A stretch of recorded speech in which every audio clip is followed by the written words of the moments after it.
Explain the difference between Charleston White, the man, and Charleston White, the character. Charleston White, the man, is a very respectful person in real life. That's why when people say, man, when he run into the rappers, he switch up. Well, in real life, nigga, I'm way more polite, respectful, mannerable, and I love black people. Yeah, I love the good and the bad about black people, homie. I just know how to separate the two. The man online hate everything. White people, Jewish people, Asian people, black people, gangbangers. The man online is very disrespectful. The man online is trying to be a rapper without making the words rhyme and having a beat. Because I understood, the man Charleston understood for Charleston White as a man to be effective in working with youth and trying to get a message across, he got to compete with the rap lyrics, the personas of the rappers, and the image of the streets. So that's my competition as a father. That's my competition as a youth advocate.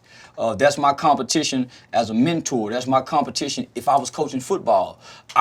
As a coach, I know when my players leave my field, or I know when my students leave my class, nigga, they influenced by rappers, thugs, street gangsters, pimps, hustlers, because we glorify that in our communities. In Charleston, the man is a father first. He ain't no hood nigga. So as a father, I'm willing to do whatever it takes to be in my children's life, including being a hoe ass nigga like snitching. I'm willing to be a hoe ass nigga so I can stay in my son's life. I'm willing to feel less than a man and sometimes kiss my baby mama's ass so I can keep the peace and remain in my children's life.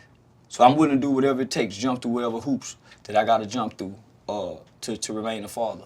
So that's my position as a man. On the internet, I didn't know what to do, nigga, so I just mimicked the rappers. I just couldn't rhyme and rap. So I used the same rhetoric. I used the same kind of imagery to captivate the minds of the youth. Okay. So on most of your interviews, is it 100% the character talking, or is it the actual man? Does it ever make an appearance? Nah, I never, I've never brought the man to the internet. So, nigga, when I got my light bill notice and it says, this is your last notice, we cutting the lights out Friday, I didn't read that letter online. I put that letter to the side and come online and talk shit because I can't pay my light bill. But I ain't saying, nigga, this is why I'm frustrated today because I can't pay the lights.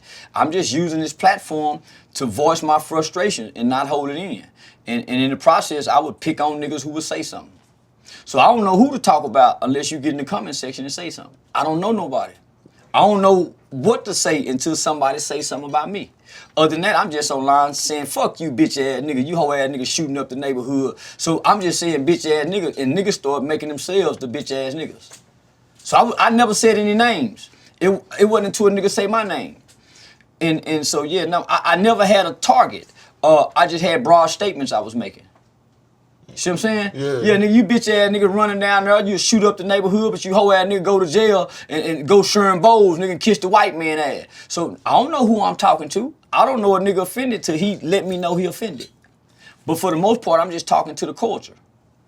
And then I would say shit that, nigga, you niggas don't know what it's like to stand over a white man and watch him die. Nigga, we killed the white man when I was a kid. Nigga, I know what it's like to watch a white man die. You niggas ain't nothing like me. So shit, nigga, you niggas killed niggas. So I was using the rhetoric, homie, that we embrace in the culture and brought it back to the culture. So basically what I was doing in the beginning, I was just holding a mirror up to our culture. And once I realized I started getting people's attention, I started saying, shit, nigga, I can create a character to control imagery, right? So it's like hip hop is a mind controlling tool that's used, right, by the powers that be, but it uses imagery. Confucius once said, he who controls images controls minds. So our children's minds are being controlled by gangster images. And that started with us being kids. So gangsterism was never promoted before us. So I was born in 1977. In the 70s, you had the black exploitation era. You had Superfly, you had the Mac. So you had all these movies, homie, that propagated and promoted pimps, prostitution, gangsters. Then they came with prison movies.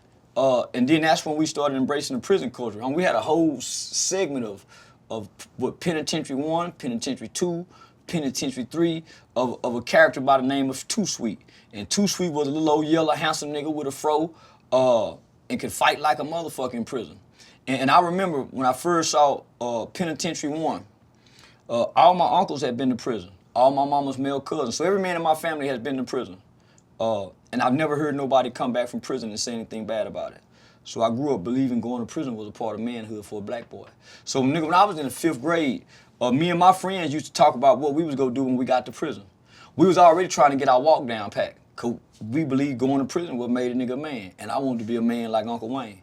Not only going to prison, having a watch. Nigga, cause granddad and them had watches. Granddad and them had a pinky ring. Granddad and them had a chain. So nigga, I wanted all those elements because I thought that's what made a nigga a man. And I never seen a black man get up and go to work. I've always seen mama, grandmama and them, and aunties. So growing up, my nigga, I never seen a black man go to work. So I didn't know black people were black men work. I thought it was just women work.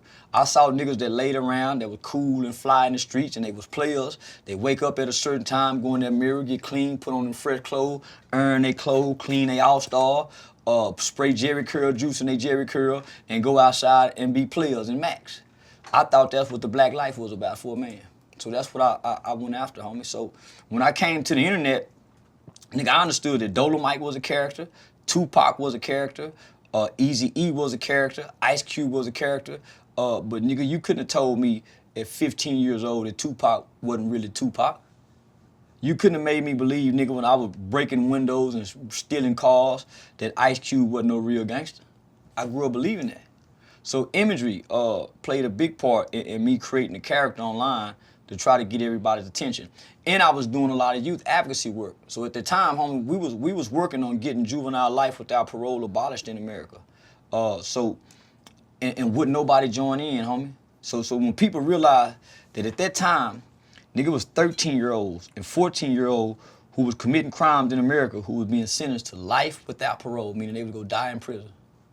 And nobody seemed to care. So nigga, motherfuckers didn't start caring until I started cussing out rappers. Got you. So when you spoke on Julio's mom not being a good parent, yeah, was that the man talking? Like, what does the man think about that? The man don't know the woman to speak on her. Got you. That's the character talking in response to her doing interviews. Because in my mind, the man would say, no real mother would be anxious to do an interview after burying her son. She needs time to mourn and heal. And she's not delivering the message to the youth. She said that she's gonna help his music legacy live on. And his whole music legacy was dissing dead children who they had some involvement in killing. So the man would not even speak on the woman because I don't know her. But the character will, because I got paid to speak on her. It's my job to speak on it now. I get paid. So nigga, you don't take you to work, nigga. You go to work and you follow a standard operating procedure that they give you. When you clock in at work, they don't want to know what you think as an individual. They want to know what you think as an employee. So yeah, so that's the difference.